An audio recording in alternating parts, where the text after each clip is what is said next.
grande privilégio a gente estar junto mais uma vez para considerar sobre os assuntos de Deus. A mensagem de hoje é uma mensagem muito profunda sobre um dos momentos mais solenes que Jesus passou.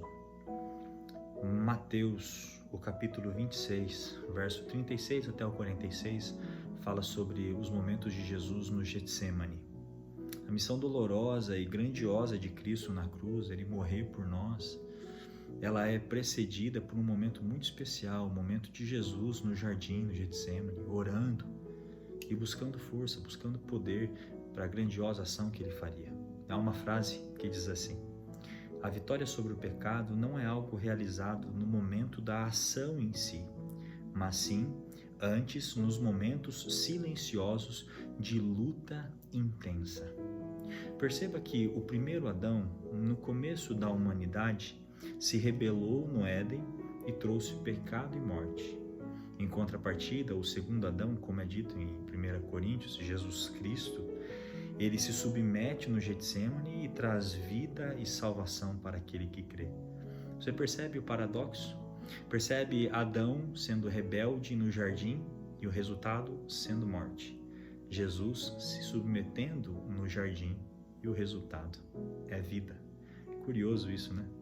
Como é que Jesus ele enfrenta o medo e busca poder nesse momento tão difícil, tão angustiante que é o momento do Getsêmani? Em primeiro lugar, os versos 36 a 38 dizem que ele busca apoio dos amigos. Ele chama Pedro, Tiago e João e os convida para orar com eles. Olha, vigiem comigo, a carne é fraca. O espírito está pronto, mas a carne é fraca. Por favor, vigiem comigo. E você conhece a história. Acontece que eles caem no sono. Jesus vira e fala bem assim: puxa vida, vocês não conseguem vigiar comigo um pouquinho? Aqui é um princípio interessante. As pessoas vão decepcionar às vezes a gente, mas ainda assim é importante que a gente busque pessoas de confiança. Em segundo lugar, Jesus derramou o seu coração em oração. A oração ela é uma ferramenta muito importante para que a gente possa permanecer conectado ao Pai. E três grandes características da oração a gente pode perceber aqui em Jesus com o Pai, essa relação que Ele tem. Jesus diz assim, Abba, que quer dizer paizinho ou papai querido, e mostra um padrão muito forte na oração de intimidade, coisa que a gente deve imitar, ter intimidade com o nosso Pai, intimidade com aquele que a gente ama e em quem a gente confia tanto, confia a nossa vida.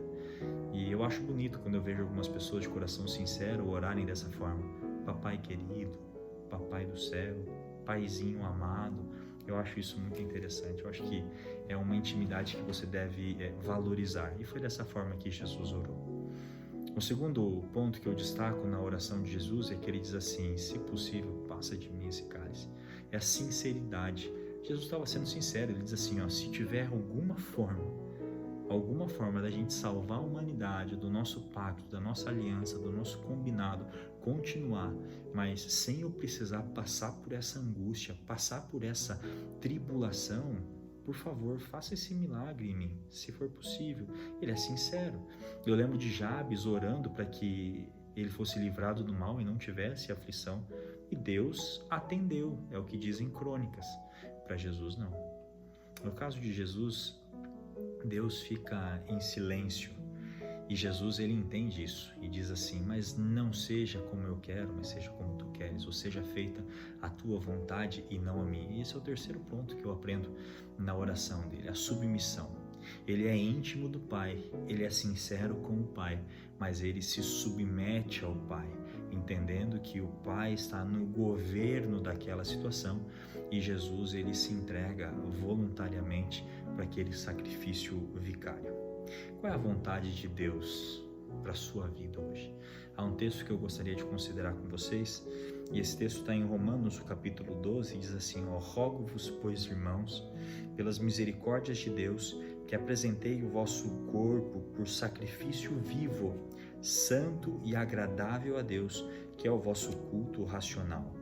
E não vos conformeis com este século, mas transformai-vos pela renovação da nossa mente, para que experimenteis qual seja a boa, agradável e perfeita vontade de Deus. Perceba aqui que a vontade do Pai para a gente é que a gente se entregue como sacrifício. E o sacrifício dói, o sacrifício incomoda. Querido amigo, tristeza, sofrimento, provações, tribulações são sabiamente permitidos para tornar a gente mais semelhante a Cristo Jesus, para que a gente possa ser participante do sofrimento dele e crescer a caminho, a passos largos para a glória. A gente precisa passar por burilamentos, por refinamentos, e às vezes Deus permite que esses sofrimentos aconteçam. Em terceiro lugar, no livro de Lucas, o capítulo 22, verso 43, é dito que um anjo se achega a Jesus para consolá-lo e fortalecê-lo. Perceba o que a teologia quer ensinar para a gente, o que essa história pode nos dar para que possamos extrair uma lição poderosa. Deus, ele não tem tanto interesse em aliviar a carga, mas em várias porções da Bíblia, Deus se mostra altamente interessado a fortalecer o sujeito para que consiga carregar a carga. E foi exatamente isso que Deus fez.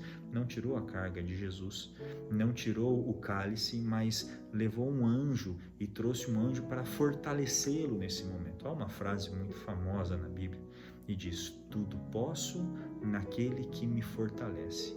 Eu enxergo Jesus dessa maneira, Deus dessa maneira, o Espírito dessa maneira, a Trindade, a Divindade dando força para que a gente possa passar pelas lutas e desafios do dia a dia.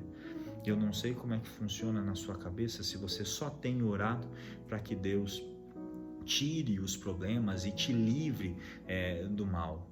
Mas às vezes, em algum ponto, em alguma circunstância, pode ser da vontade de Deus ou permitir que o sofrimento venha para que você possa aprender com ele. Romanos 5 diz que justificados, pois, temos paz com Deus mediante a fé em Cristo Jesus. E não somente isso, é dito que nos gloriamos das tribulações, porque a tribulação causa em nós a perseverança, e a perseverança a experiência, e a experiência aumenta em nós a esperança. Esperança de que um dia tudo acabará. Saiba que toda a vida tem um Getsemane, e todo Getsemane tem um anjo para proteger. Leio para vocês duas mensagens do livro de Isaías, grandes promessas para aqueles interessados em se submeter à força poderosa do Deus vivo. Isaías 41:10 diz assim: não temas, porque eu sou contigo. Não te assombres, porque eu sou o teu Deus. Eu te fortaleço e te ajudo e te sustento com a minha destra fiel. Ainda em Isaías, o capítulo 43 diz: mas agora assim diz o Senhor, que te criou, ó Jacó, e que te formou, ó Israel: não temas, porque eu te remi, chamei-te pelo teu nome, tu és meu. Olha que bonito agora. Quando passares pelas águas, eu serei contigo. Quando pelos rios, eles não te submergirão.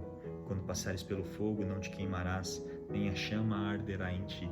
Que grandiosa promessa de termos um Deus poderoso, maior interessado em nos fazer feliz, que nos acompanha, permite alguns sofrimentos, mas não vai permitir que nada possa separar a gente do amor de Deus que está em Cristo Jesus.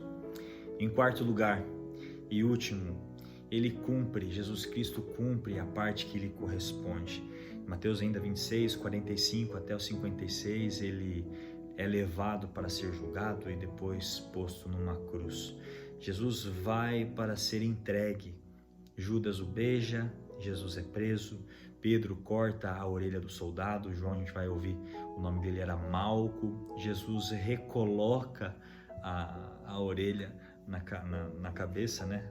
No lado do soldado, e acontece um fenômeno que Jesus se entrega.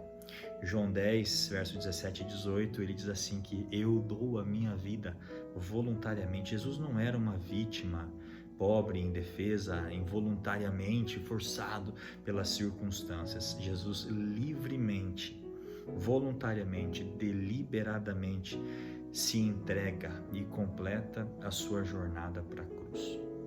Essa é uma história muito importante, e conhecer ela e se entregar para ela, confiar nessa história, principalmente no personagem principal dela, vai levar você para um encontro real com Deus. Mas eu te faço uma pergunta, uma aplicação para a sua vida diária. Qual tem sido o seu Getsemane? Qual tem sido o seu momento de angústia? Tem sido um divórcio? Tem sido talvez um fracasso, uma solidão, uma doença, a pandemia, perdas, morte de entes queridos? O que tem colocado você em profundo sofrimento, angústia? Queria que você se lembrasse que é no Getsemane que as dúvidas e angústias se transformam em crescimento e glória. Passe por esse momento, busque ajuda, ore a Deus, se junte àqueles que possam te apoiar na fé e nas provações, receba a força do alto, cumpra a parte que te corresponde, passe pela prova, cresça e aguarde que a glória breve virá. Deus te abençoe. Vamos orar? Querido Deus, eu entrego essa pessoa em tuas mãos. Cuide dela, fortaleça nos momentos difíceis e que ela possa manter a esperança viva de que em breve veremos Jesus face a face. Aquele que morreu, aquele que lutou no Getsemane e venceu, aquele que foi confortado e passou por aflições. Possamos imitá-lo em todas as instâncias para que a gente possa reinar como ele hoje reina eternamente. Em nome do Senhor Jesus. Amém. Deus abençoe você. Até amanhã.